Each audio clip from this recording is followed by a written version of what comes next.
conning. We are not an insurer, but our clients, by and large, are all insurance companies.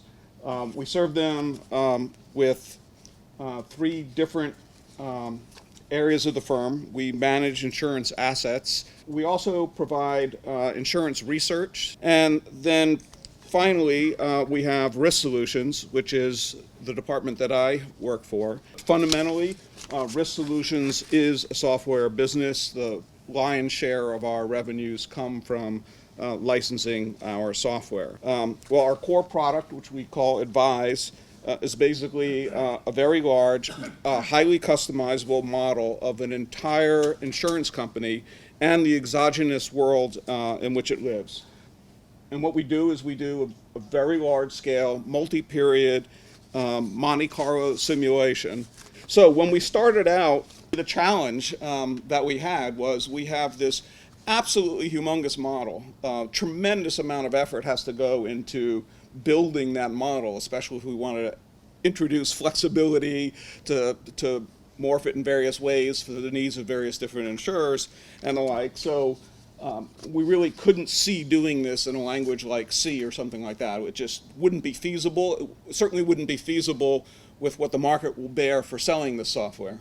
It just wouldn't make any sense.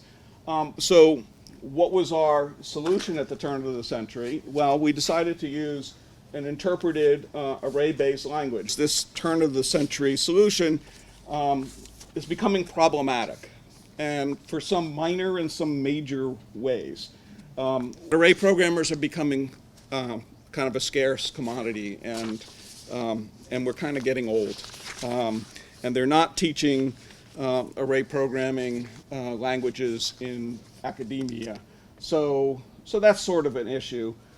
These vector solutions, sometimes it's really simple and really obvious. Sometimes you have to work hard in order to find a good vector solution for various types of algorithms. We now have a memory footprint as we go through this calculation that's 100 times bigger than it needs to be, because we're keeping all this memory for 100 iterations. And so as these models got bigger and bigger, the cache effects and just the complexity just became really problematic.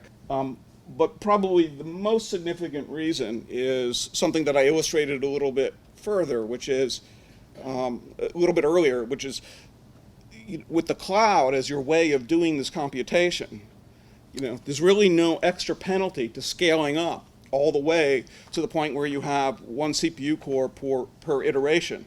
So this is all becoming feasible.